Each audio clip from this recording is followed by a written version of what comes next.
is the founder and former president of the American Association of Physicians of Indian Origin, which is arguably the most influential international medical association in the United States. The discrimination, and because we wanted to help India, motherland, for improving medical education and healthcare.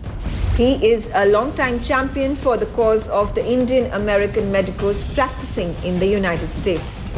One of the main reasons to form AAPI was to address this issue of discrimination. NewsX proudly presents the Vaku Diaspora Dialogue with Dr. Naveen Shah. Hello and welcome to NewsX Vaku. My name is Megha Sharma, and joining me on the broadcast is a extremely prestigious guest. His name is Dr. Naveen Shah. He's a Maryland neurologist and a longtime activist on behalf of the Indian American physicians that are practicing in the United States.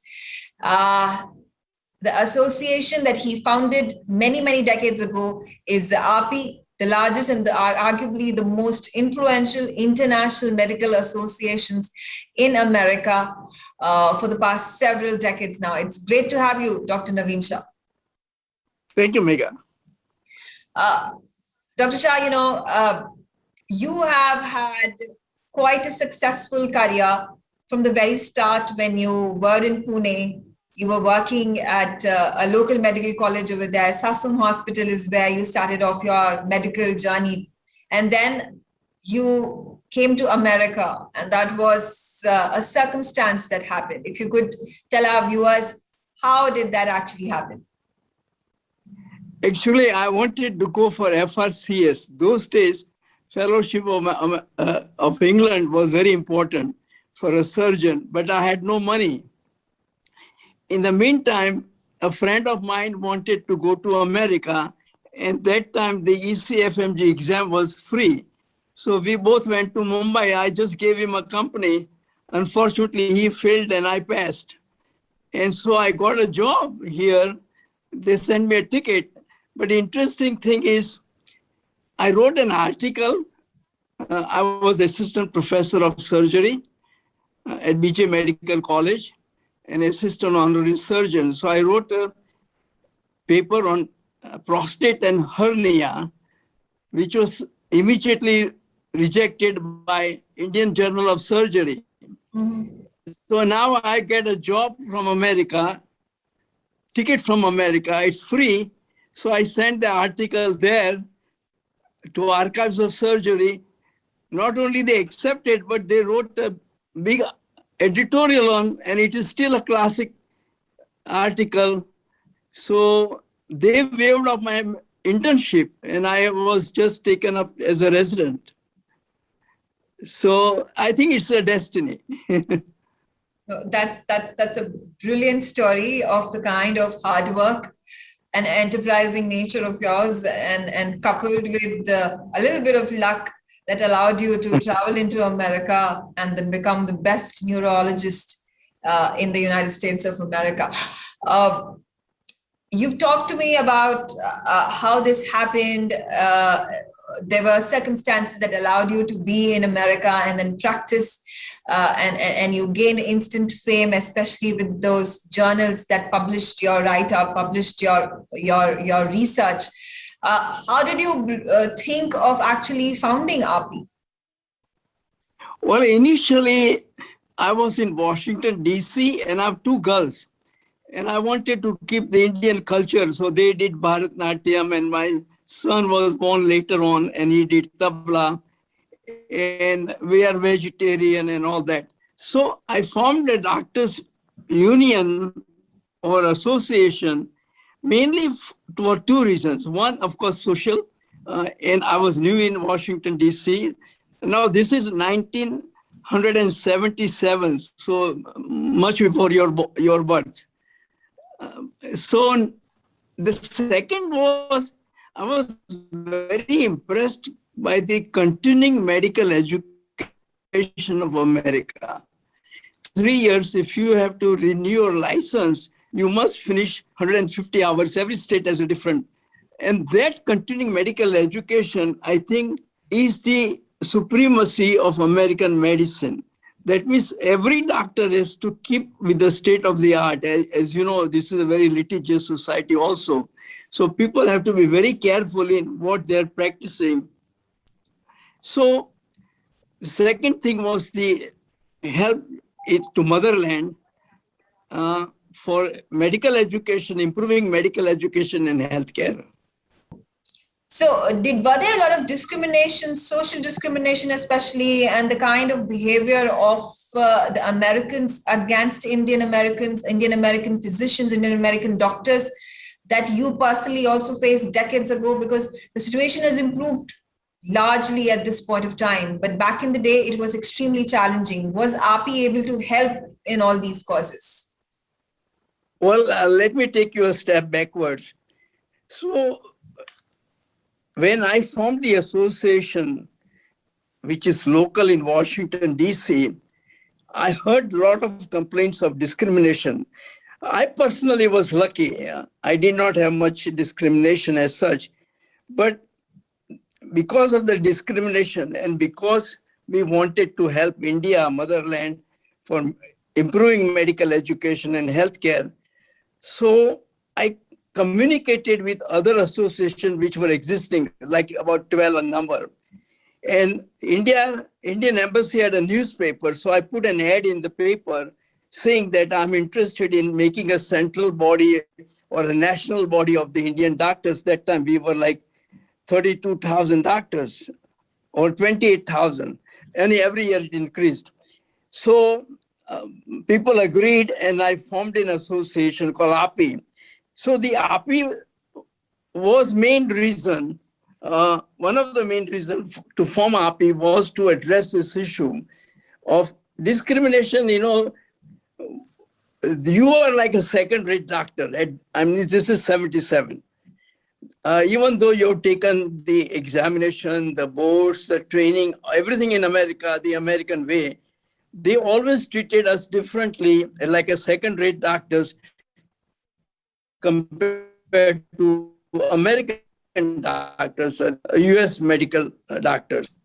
And so there was a definite discrimination. Then I found out, amongst others, that time we were 179,000 doctors from 100 different countries. Of course, Indians were the highest. That was like 24,000. So I formed the association and I went to AMA, which is American Medical Association, but they did not pay any attention to that. And I met with the president every year and told them about the discrimination in jobs, promotion, privileges, and other medical areas. So it was very restrictive. And to answer that, I played the American game, the American ball, the American way, and got a lobbyist, Senator Harkey, a three-term senator who had just resigned. And one of my patients was a lobbyist, Conn Smith. And so that is how we introduced the bill in the House, in the Senate. I testified. It took me about 5 years, but the discrimination was totally gone. President Bush initiated the bill, signed the bill, but I had about 91 congressmen and senators helping me. It took me 5 years. And every Wednesday, I took off from the office and went to Congress, the Senate and the Congress with my lobbyist. So eventually, it was addressed, and we were given equality. A book is written by Sean McMahon on fight for equality. So we got discrimination to the tune of 80-90%. As you know, the medical license is a state preview, a state privilege. So there is a national body, Federation of Licensing Bodies. So we got almost whatever we wanted. Every time change the state, they would ask us to get the report from the medical school. Now, medical school does not keep so many records, so we had no repository. So now, of course, that time I asked AMA, and I testified to make a section for foreign doctors, but I went to Congress for foreign doctors. They said, why should we fight for you because you're foreign? I said, no, sir, I'm American. We are American doctors, but they were labeled as foreign doctors. So I changed the language and made ourselves known as international medical graduates. And I made an association for that, joining all the groups, the Philippines, the Pakistani, the Islamics, and others. And that is how the fight was on. We had about 5 bills in the Congress and Senate. 91 congressmen and senators helped us. And eventually the bill was passed and we became equal. There must be a lot of strife, a lot of struggle to have finally gotten the bills passed and allowed for equality for the physicians, including the Indian Americans. And that's a massive feat. And congratulations to you and all the doctor fraternity, the physicians fraternity from India and internationally must be thanking you every single day of their lives for making their lives, their families' lives, the fraternities' lives easier in America. And AAPI is obviously arguably the most influential international medical association in the United States, and you have a massive role to play in its foundation, in how it operates, and it's been decades together now that legacy of it is moving forward. What are now the new goals, the new challenges, the new aspirations for AAPI besides being a melting pot when it comes to international doctors, from the Indian origin? Now, as far as we doctors are concerned, as I've told you earlier, there are 75,000 doctors in practice like me. That's the first generation. Now, my son, who's an emergency room doctor, he's from Duke Medical School. He was born here. So we have about 20,000 those doctors, and they have excelled very well.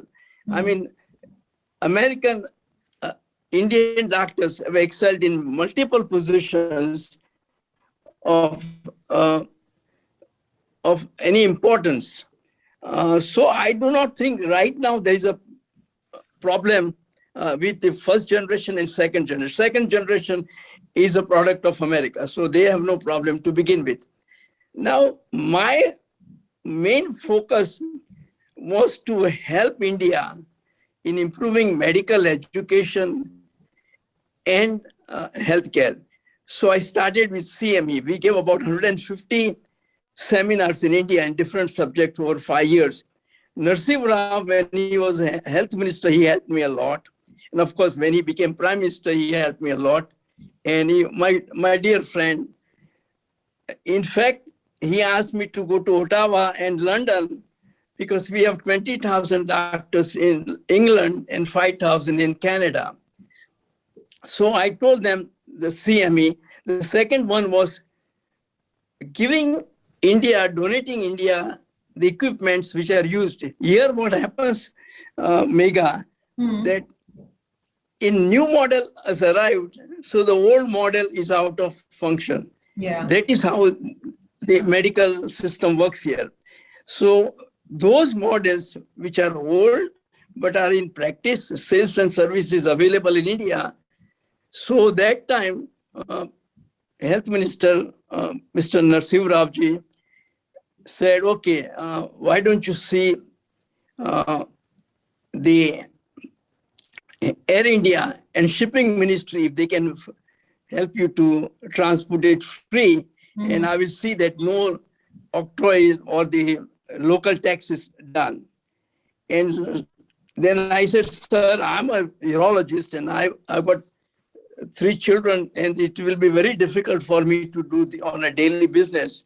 So he appointed one person in the Indian embassy here, Dr. S.S. Mathur, and one person in Medical Council of India for CME as well as equipment donation. We sent about 150 to 200 small and big equipments to India, mainly to the government hospitals where poor people take advantage for their health needs. Yes. And the medical education, right now, of course, there are many colleges, 500 or so, but at my time, there were like 178 medical colleges, and mostly it belonged to the government, the local or the federal government. So those were the items. Now then I thought, let me do a little more. Uh, so we started with training trauma surgeons. So everything in India takes a long time. It took me 8 years to have the trauma surgeons. So I took 5 trauma surgeons from shock trauma unit in Baltimore and trained 100 surgeons, government surgeons in Mumbai. But they didn't want to continue that. They didn't want to pay the money because all the American doctors who come, I have to pay $5,000-6,000 for the ticket, business class ticket. It's lovely to have conversed with you, Dr. Naveen Shah, and it's, like I said, an honor to have hosted you on the broadcast with us.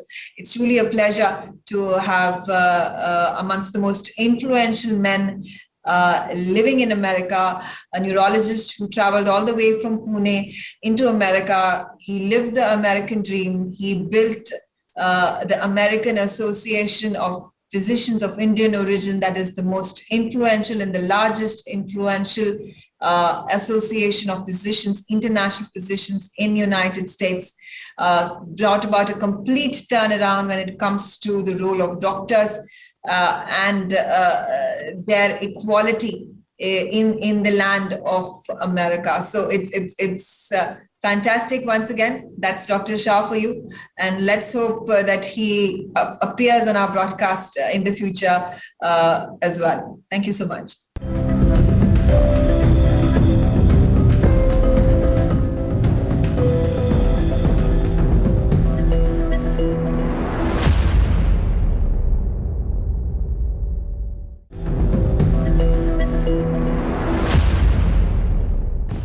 He is a partner at the Boston Consulting Group, one of the most influential business strategy consulting firms across the globe. It was one of my dream jobs when I was graduating from business school, and I'm honored to be working here for so many years. He is an IITian from the prestigious Indian Institute of Technology, Bombay, who did his MBA from the Columbia Business School. Indians have been taking more and more prominent position in society and business and politics, and that has helped influence the US policy. NewsX proudly presents the Vaku Diaspora Dialogue with Nitansh Mathur. Hello and welcome to NewsX Vaku. Nitansh Mathur joins me on the broadcast. He's a partner in Boston Consulting Group, the second largest consulting firm by revenue. Nitansh did his MBA from Columbia Business School and he holds a bachelor's in engineering from IIT Bombay. He currently is residing in New York. It's good to have you, Nitansh, on the show. Great to meet you today, Megha, and thanks for having me. Nitansh, my first question has to be that what motivated you to travel all the way from India and settle in the United States? I understand America being the dream country for any immigrant to make it large. Yeah, and so I think my motivation to move to America was more around to get a more global exposure. So I see United States as a melting pot of cultures, ideas, and business. And I just wanted to learn from it, absorb it as a sponge. And I got that opportunity when I went to business school here. And even when I'm working here, there are people from around the world with different ideas and perspective, and it really steepens your learning curve. Absolutely. And the fact that you have gotten a plum job in BCG in New York, Boston Consulting Group, that's a dream job for hundreds and millions of people across the globe. How is it working in one of the topmost organizations in the world? What's your role in the organization? If you could shed some more light into it. Absolutely. So yeah, it was one of my dream jobs when I was graduating from business school, and I'm honored to be working here for so many years. It's one of the premier consulting organizations. It's a strategy consulting firm. And I particularly work in their private equity practice, where I work with private equity funds and advise them on potential acquisitions, whether it's a good acquisition to make or not. And then I work with the portfolio companies of those private equity funds to kind of develop their growth strategy, to kind of create value for the shareholders, as well as create value for the society by creating high-paying jobs, as well as products and services that improve kind of standard of living of people. Absolutely. there's already a title attached to you when you traveled all the way from Bombay. IIT Bombay is where you studied your engineering from. You came to United States. You did your MBA from Columbia Business School. Obviously, the IITians in United States are a venerated lot. They are an honored lot. So much so that there is this forum by the name of Pan IIT US that is very recognized. It is extremely influential. Yeah. Especially when it comes to the strategic and the political sector. If you could shed some more light into it, are you part of it? How does this entire procedure work with this huge lobby coming in from the Indian American side? Yeah, so I am part of the Pan IIT Forum, and it's a very well-known and well-regarded brand in the US. Funnily, when I was in business school and when I used to interview with companies, I used to get more traction just because I was from IIT versus I was from even though I was doing an MBA from a Ivy League business school. And yes, IITians are doing really well in the US. They're at the forefront of business.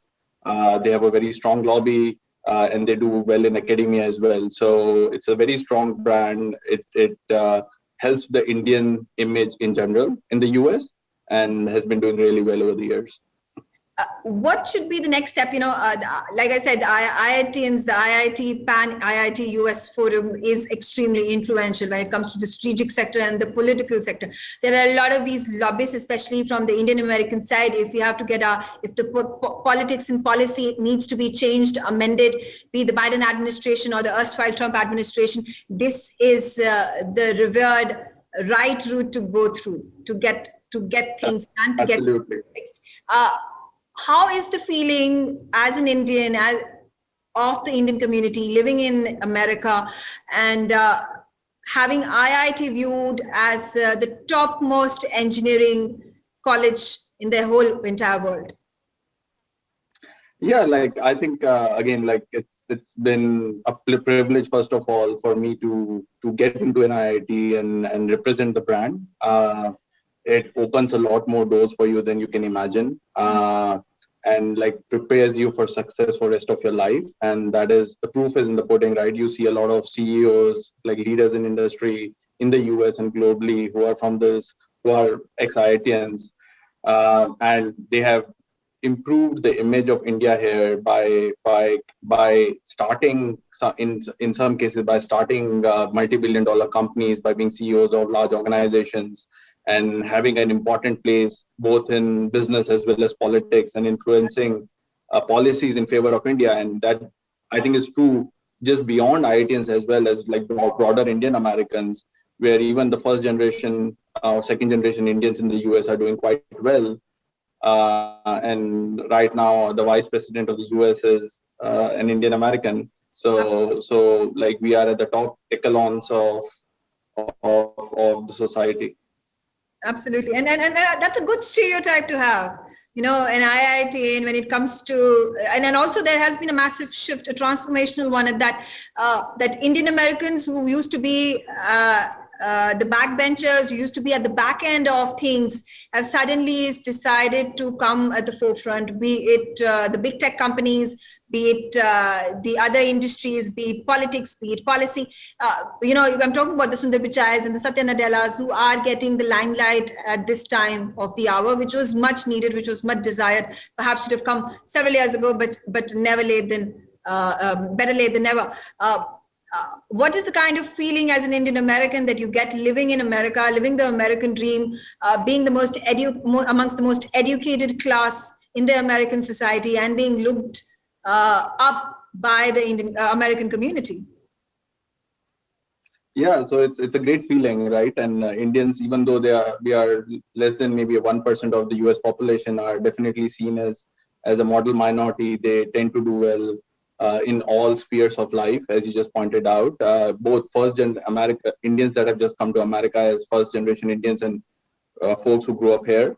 And they are doing well across all the different spheres of society, right? So right from business to academia to now even Hollywood. You see, you did not see historically a lot of like Indian faces on TV as well as movies, but now you see Indian actors coming from India.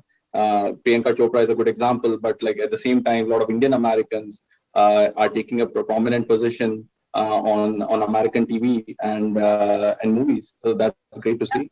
Yeah, it's a multilateral change, and India is at the core of it, and that's good news for us. But do you also notice that there has been a transition in the role that is being played by Indian Americans in the strategic arenas, in the sectors of the American society, be it defense, be it strategy, be it politics, and keeping in view of the recent shift that has taken place with the common adversary that China has become to the entire world, including the United States. So the focus being brought about strategically, politically, geopolitically as well, on India, and all this talk that continues to happen about Quad, with Secretary of State Antony Blinken also arriving in India next week. So there's a lot of noise that is, and the right kind of narrative and noise that is being created over here between the two nations, so as to bolster the bilateral ties, bolster the trade ties. And there was an issue with regards to the immigrants, the visas. Those are also being ironed out at this time. Yeah, absolutely. And I think India and America are like clear natural allies, right? They are the two largest democracies in the world. They share some of the same core values as two countries. Yes, especially with the rise of China in Asia, I think Indian-American ties have become closer over time. And as you're rightly pointing out, that over the last 10 to 20 years, Indians have been taking more and more prominent position in society and business and politics, and that has helped influence the US policy in favor of India in many cases. So that's a great refreshing change to see, and just the overall image of India from just like maybe a third world country to an emerging superpower has definitely helped. Absolutely. Thank you, Natansh Mathur, for joining me on the broadcast. It's good to have you, and wishing you all the very best for all your future endeavors, living in New York, living the American life, living the American dream, and making the Indian community very proud of you. NewsX ITV network have proudly launched the WAKU Diaspora Broadcasting Network. WAKU DBN will be India's first mainstream platform dedicated to the diaspora community. Help support us. Become WAKU patrons at memboro.com/WAKU. You will get the first access to our interviews, make recommendations, merchandise access, ask questions, and get a shout out of thanks on our TV shows. You can also suggest to us who should get the WAKU Golden Chakra Awards, and also tell us who should get into the WAKU Hall of Fame. Limited memberships are available at 100 rupees per month on Memboro WAKU. Sign up now. Log on to memboro.com/WAKU.